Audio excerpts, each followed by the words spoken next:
Hi friends, good morning. स्वागत है आपका हमारे यूट्यूब चैनल एक स्टडी हब में। दोस्तों, आज के इस वीडियो में पढ़ने वाले मेटल के कुछ यांत्रिक गुण, जिसे हम इंग्लिश में बोलते हैं मेटल मटेरियल्स की कुछ मैकेनिकल प्रॉपर्टीज ऑफ मेटल्स, इसके बारे में आज हम पढ़ने वाले हैं। दोस्तों, ये बहुत ही महत्वपूर्ण टॉपिक है जो कि हमें साइंस के अंदर पढ़ने को मिलता है। दोस्तों, यदि आप किसी गवर्नमेंट एग्जाम की तैयारी कर रहे हो, मानो कि ऐसी रेलवे के एग्जाम की तैयारी, एनटीपीसी या किसी और एग्जाम की तैयारी जिसके अंदर साइंस महत्वपूर्ण होती है, उसके अंदर ये जो क्वेश्चन है ये जरूर आता है। दोस्तों, ये जो टॉपिक है इसे हम याद करने की कोशिश करते हैं, पर हमें वो एक बार पढ़ने से याद नहीं हो पाता। इसको हमें रटना ही पड़ता है, लेकिन रटने से नहीं हो पाएगा दोस्तों।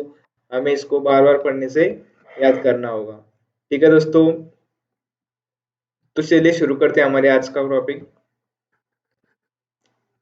दोस्तों, वीडियो शुरू करने से पहले मैं आपको बताना चाहता हूँ, यदि आप चैनल पर नए हैं तो चैनल को पहले सब्सक्राइब कीजिए और अपने दोस्तों के साथ ज़्यादा से ज़्यादा शेयर कीजिए, ताकि आपके जो ये नॉलेज है वो सबको मिलता रहे और अपने आने वाले एग्जाम के अंदर हम अच्छे से स्कोर कर पाए। ठीक है दोस्तों, और साथ में दिए बेल आइकन को दबाना ना भूलिए, ताकि आपको आने वाली वीडियो की नोटिफिकेशन मिलती रहे। ठीक है, तो धातु के जो यांत्रिक गुण है, इसके अंदर कौन से गुण आते हैं जो कि महत्वपूर्ण एग्जाम के पॉइंट ऑफ व्यू से हमने इतनी कवर कर रहे हैं, तो कि बहुत कुछ है जो कि हमें इंजीनियरिंग में पढ़ने को मिलता है। लेकिन जो हमारे कॉम्पिटिटिव एग्जाम है उसके बारे में जो कि कुछ जो गुण है वो ये गुण महत्वपूर्ण है। ठीक है, तो इसके अंदर है स्ट्रेंथ मतलब ताकत, hardness, elasticity, ductility, malleability, toughness, brittleness, ये कुछ जो गुण है वो धातु के अंदर होते हैं। ठीक है दोस्तों, इसको हम एक एक करके पढ़ेंगे।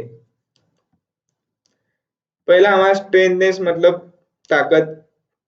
ठीक है दोस्तों, किसी जो ये जो गुण है, ये धातु का वो गुण है, यदि किसी धातु के ऊपर हम कोई बाहरी बल लगाते हैं तो उसको टूटता नहीं है, बेंड होता है और वो अपने वो बल को सहन कर लेता है। वो बल को सहन करने की जो उसकी गुण है उसको हम स्ट्रेंथ कर सकते हैं। मतलब उसको वो कितना लोड सहन कर सकता है। वो बेंड हो जाएगा पर वो टूटेगा नहीं।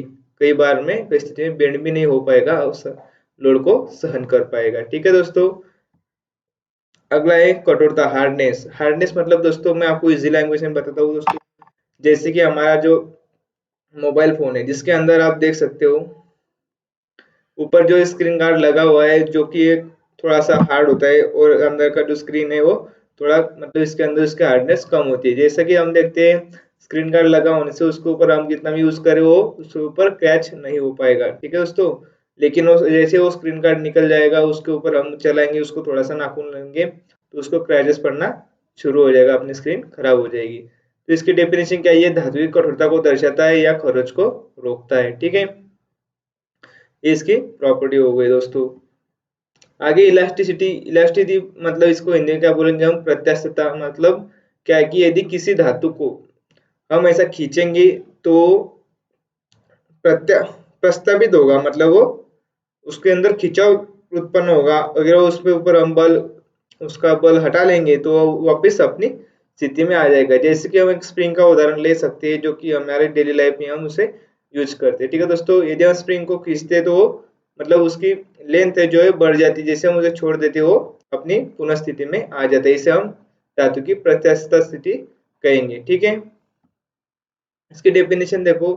यदि हम किसी धातु को बाहरी बल की सहायता से उसके अंदर तनाव उत्पन्न करते हैं और वह प्रस्तावित होती है, और वह बाहरी बल जब हटाया जाता है तो वह अपनी पहली अवस्था में आते आता है, हम पदार्थ की प्रत्यास्थता कह सकते हैं। ठीक है दोस्तों, अगला है डक्टिलिटी मतलब तन्यता। दोस्तों, ये जो गुण है ये डक्टिलिटी और मेलेबिलिटी, ये बहुत ही ज्यादा बार पूछा जाने वाला सवाल है। इसको हमें कंफ्यूज नहीं होता है डक्टिलिटी क्या है और मेलेबिलिटी क्या है। डक्टिलिटी मतलब क्या है कि किसी धातु को हम पीट कर एक तार के रूप में उसे बना सकते हैं। ठीक है दोस्तों, सोना एक बहुत ही एक तन्य धातु है जिसके हम बहुत लंबी तार बना सकते हैं। ठीक है दोस्तों, आगे मेलेबिलिटी। मेलेबिलिटी मतलब आघात वर्धनीयता। दोस्तों, इसका मतलब क्या है? मेलेबिलिटी, हम किसी धातु को किसी हथौड़े से या किसी चीज के पीट कर उसको हम एक चादर या पत्रे के रूप में कन्वर्ट कर सकेंगे। इसका मतलब हम उसे उसकी मेलेबिलिटी को दर्शाता है ये गुण। ठीक है दोस्तों, उसको उसके पत्रे में कन्वर्ट करना मतलब मेलेबिलिटी कहा जाता है। ठीक है, सोना एक ऐसा धातु है जो कि बहुत ही मेलेबल धातु है, इससे भी बहुत अच्छे से पतरा बनाया जा सकता है। इसके बाद चांदी, एल्यूमिनियम, कॉपर, अपना ये सब कुछ धातु आते रहते हैं, ठीक है। अगला गुण है टफनेस। दोस्तों टफनेस है जो है, टफनेस और अपना स्ट्रेननेस इस लगभग सेम के, इसके अंदर कंफ्यूजन होता है, इसको हमें अच्छे से पढ़ना है। लगभग सेम है पर थोड़ा सा उसके अंदर गुण अलग है।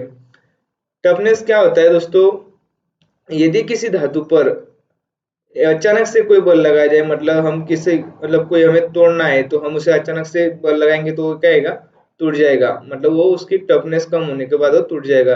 अगर स्ट्रेननेस होगी तो वो उसको सहन हो जाएगा या बेंड कर लेगा। टफनेस कम होगी तो क्या होगा, वो टूट जाएगा। ठीक है दोस्तों, ऐसे ही टफनेस और स्ट्रेननेस के अंदर डिफरेंस ये होता है, ठीक है। अगला है ब्रिटलनेस। दोस्तों ब्रिटलनेस ये जो गुण है, ये जो हम किसी चीज का कास्टिंग जो धातु होती है, मतलब बीड या किसी कास्टिंग कास्ट आयरन जो कुछ चीजें होती है, इसके अंदर ब्रिटलनेस बहुत ज्यादा होती है। ठीक है दोस्तों, ये ब्रिटलनेस क्या होता है कि मतलब कास्टिंग करने के बाद उसके अंदर हार्डनेस बढ़ जाती है उसकी और वो ब्रिटल बन जाता है। ठीक है, यदि उसके अंदर कोई अचानक सा बल लगाया जाए या कुछ उसे पीटा जाए या वो ऊपर से नीचे गिर जाए तो उसके टूटने के बहुत ज्यादा चांसेस रह जाते हैं। ठीक है दोस्तों मैं आपको एक बात बताना चाहता हूँ, धातु जितनी हार्ड होगी उतनी उसके अंदर ब्रिटलनेस होगी दोस्तों, ये बात आपको हमेशा याद रखनी है। तो दोस्तों ये थे हमारे आज कुछ महत्वपूर्ण मैकेनिकल प्रॉपर्टीज जो कि हमने देखी साइंस के अंदर, जो कुछ छोटा सा टॉपिक्स था हमारा जो हमने आज पढ़ा। ऐसे ही कुछ टॉपिक हम कवर करते हैं जो कि आपको आने वाले एग्जाम के अंदर उसका फायदा हो सके। ठीक है दोस्तों, रेलवे के एग्जाम अभी आने में ही है, इसके लिए आपको प्रिपेयर करते रहना है। ठीक है, मिलते हैं अगली वीडियो में। Good bye.